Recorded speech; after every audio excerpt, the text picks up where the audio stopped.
البتہ اس خدمت خلق کے بارے میں یہ جان لیجئے، اس کے 3 تصورات ہیں۔ ایک تو ہے بیسل یا بیسک، اور جو چیز کے مشترک ہے تمام ادیان میں، تمام مذاہب میں، پوری نوع انسانی میں۔ وہ تصور کیا ہے؟ بھوکے کو کھانا کھلاؤ، اس کے پیٹ میں آگ لگی ہوئی ہے، بھوک کی، اسے بجھا دو۔ پیاسوں کے لیے پانی کا کہیں سبیل لگا دو، پیاؤ کہتے تھے ہندو، پیاؤ ہم سبیل کہتے ہیں، تاکہ مسافر گزرتا ہوا یہاں سے پانی پی لے۔ اللہ توفیق دے تو وہاں کولر لگا دے تاکہ ٹھنڈا پانی پی لے۔ یتیموں کے لیے یتیم خانے بناؤ، یتیم کی سرپرستی کرو، بیواؤں کی سرپرستی کرو، تو محتاجوں کی مدد کرو، مقروض کی مدد کرو، وغیرہ وغیرہ، اور جو بیمار ہیں ان کے معالجے کا، دوائی دارو کا بندوبست کرو۔ یہ خدمت خلق کا تصور جو ہے یہ یونیورسل ہے، پاپولر ہے، پوری دنیا میں ہے، پوری نوع انسانی میں ہے۔ یہ کسی کے لیے ایکسکلوسیو نہیں۔ لیکن اس سے اگلا خدمت خلق کا تصور جو ہے اس کا تعلق ایمان سے ہے۔ اگر تمہیں یقین ہے کہ اصل زندگی آخرت کی زندگی ہے، اور اگر یہاں پر سیدھے راستے پر نہ چلے تو ہمیشہ ہمیشہ کے لیے جہنم میں جھونکے جانا ہے، اگر یقین ہے تو سب سے بڑی خدمت خلق یہ ہے کہ لوگوں کو جہنم کی آگ سے بچاؤ۔ تم نے اس کے پیٹ میں جو بھوک کی آگ لگی ہوئی ہے وہ بجھا دی، اور وہ سموچا جہنم کے اندر جانے والا، اس کی تمہیں فکر ہی نہیں، پرواہ نہیں، تو تم سے بڑا تو پھر سنگ دل اور کوئی نہیں ہے، بشرطے کہ یہ تم پر منکشف ہو چکا ہو۔ اس کا تعلق ایمان کے ساتھ ہے۔ اب یہ دیکھیے کہ حضور کی زندگی جب تک کہ وحی کا آغاز نہیں ہوا، آپ کی سیرت میں وہ پہلا خدمت خلق کا تصور جو پورا موجود تھا، بیواؤں، یتیموں کی خبر گیری اور غریبوں کو کھانا کھلانا، یہ سب کی جو ہے آپ کی زندگی کے اندر وہ بدرجہ کمال وہ جو خدمت خلق موجود تھی۔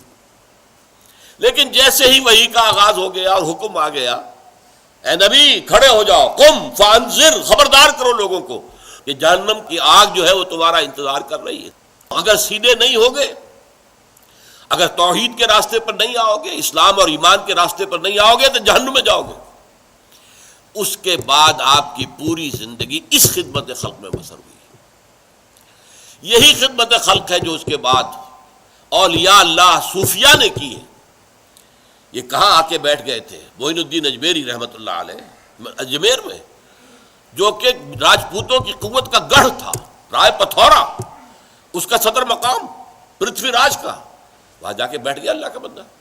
90,000 انسان ان کے ہاتھ پر ایمان لایا، ذرا غور کیجیے۔ تو یہ خدمت خلق کی بہت اونچی منزل ہے، جس کے لیے قرآن میں الفاظ قو انفسکم واہلیکم نارا، بچاؤ اپنے آپ کو بھی، اپنے اہل و عیال کو بھی آگ سے۔ وانذر عشیرتک الاقربین، اپنے قریبی رشتہ داروں کو خبردار کرو۔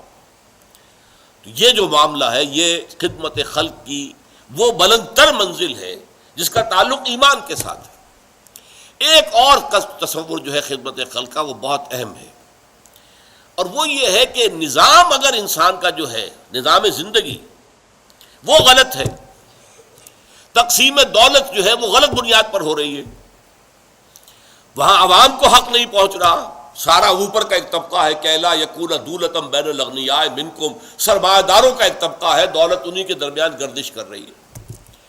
1 کروڑ پتی کی بیٹی لاکھوں کا جہیز لے کر دوسرے کروڑ پتی کے بیٹے کے ہاں پہنچ گئی، سرمایہ ادھر سے ادھر تو گیا، لیکن 1 کروڑ پتی کے ہاں سے جا کر نکل کر دوسرے کروڑ پتی کے ہاں جا کے پہنچ تو گیا۔ یہ صورتحال جو ہے یہ غلط ہے۔ اب اس صورت میں جو بھوکے ہیں، ننگے ہیں، آپ نے ذرا بڑی محنت کی، ان کو بھوکوں کو کچھ کھلا دیا، کوئی ان کے لیے لنگر کھول دیا، کوئی یہ کر دیا، ٹھیک ہے، یہ بھی اچھے کام ہیں۔ اصل یہ اس نظام کو بدلو۔ اگر ایک چکی جس سے آٹا آپ پیس رہے ہیں، ایک تو چکی ہے جس میں چاروں طرف آٹا گر رہا ہے، چاروں طرف نکل رہا ہے، چاروں طرف آٹے کا ڈھیر بن رہا ہے، ایک چکی ایسی ہے جو پیستی ہے لیکن ایک طرف آٹا ڈال رہی، دوسری طرف ڈالتی نہیں، ایک طرف ہیوز ہے، ایک طرف ہیو ناٹس ہے۔ تو جب تک اس چکی کو درست نہیں کرو گے، یہ چکی ہے جو غربت پیدا کر رہی ہے، یہ غلط نظام ہے جو غربت کو پیدا کر رہا ہے، پروموٹ کر رہا ہے، بڑھا رہا ہے، چڑھا رہا ہے۔ لہذا اس نظام کو بدلنا، نظام عدل و قسط کو نافذ کرنا، یہ ہے اصل میں خدمت خلق کی سب سے اونچی منزل اس دنیاوی اعتبار سے۔ اگرچہ اصل سب سے اونچی منزل جو ہے اخروی اعتبار سے وہ تو یہ ہے کہ لوگوں کو صحیح راستے کی طرف بلایا جائے۔ اسی لیے دیکھیے بہت خوبصورت شعر تھا، میں نے پچھلی مرتبہ بھی آپ کو سنایا تھا، لیکن آج وہ آپ کے سامنے واضح ہو کر آیا کہ طریقت بجز خدمت خلق نیست، بتسبیح و سجادہ و دلق نیست۔ ایک تو یہ کہ صوفیوں کا، مولویوں کا جو خاص ہوتے تھے فقیر اللہ کے نام پر کام کرنے والے، وہ ایک خاص قسم کی گدڑی پہن لیتے تھے، کندھے کے اوپر جو ہے ایک سجادہ، ایک جانماز ڈالی ہوئی ہے، ہاتھ میں تسبیح ہے۔ تو شاعر کہہ رہا ہے کہ ان تین چیزوں سے طریقت نہیں بنتی۔ طریقت تو ہے لوگوں کی خدمت، اور خدمت سے مراد کیا؟ خدمت سے مراد وہ بھی ہوتی تھی جہاں پر بھی بیٹھے ہوتے تھے اللہ کے بندے، ایسا وقت بھی آتا تھا کہ ان کے اپنے پاس کھانے کو کچھ نہیں ہوتا تھا تو کسی اور کو کیا کھلائیں گے۔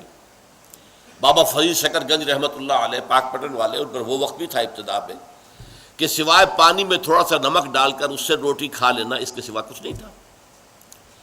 پھر آپ کی طرف لوگوں کا رجوع ہوا، جسے پھر فتوحات کہتے ہیں، تصوف کی اصطلاح میں پھر فتوحات ہے۔ اب لوگوں کا رجوع ہے، وہ لا کے پیش کر رہے ہیں، گندم آ رہی ہے، یہ آ رہا ہے، چاول آ رہے ہیں، لوگ آ کر نذرانے دے رہے، تو لنگر کھل گیا۔ اب لنگر ہے، اب غریب آئے کھائے، وہ لنگر کھل گیا۔ انہوں نے کوئی اپنی جائیداد نہیں بنائی اس سے، انہوں نے یہ نہیں کیا کہ جو کچھ آ رہا ہے وہ سارا سامان بیچ کے اجناس تو اپنا کوئی محل کھڑا کر لے، معاذ اللہ ثم معاذ اللہ، انہیں دنیا سے کوئی طلب تھی نہیں، لنگر کھل گیا، غریب کھا رہے آ رہے۔ لیکن یہ کہ ان کی زندگی کا اصل کام کیا ہے؟ لوگوں کو حق کی طرف بلانا، اللہ سے متعارف کر دینا، اللہ سے تعلق جوڑ دینا، جس کے لیے حضور نے فرمایا لوگوں میری اور تمہاری مثال ایسی ہے کہ آگ کا ایک بہت بڑا الاؤ ہے، تم اس میں گر پڑنا چاہتے ہو، تمہیں نظر نہیں آ رہا، جہنم تمہاری نگاہوں کے سامنے نہیں ہے، تمہاری نگاہوں سے اوجھل ہے، میری نگاہیں اللہ نے کھول دی ہیں، مجھے جہنم نظر آ رہی ہے، اور میں دیکھ رہا ہوں کہ تم جہنم میں گر پڑنا چاہتے ہو، اور میں تمہارے کپڑے پکڑ پکڑ کر گھسیٹ رہا ہوں کہ خدا کے لیے بچو اس جہنم کی آگ سے۔ یہ ہے خدمت خلق کا بلند ترین تصور، دعوت اللہ، اور لوگوں کی سیرت اور کردار کو سنوارنا تاکہ وہ اللہ تعالیٰ کے ابدی عذاب سے بچ سکے۔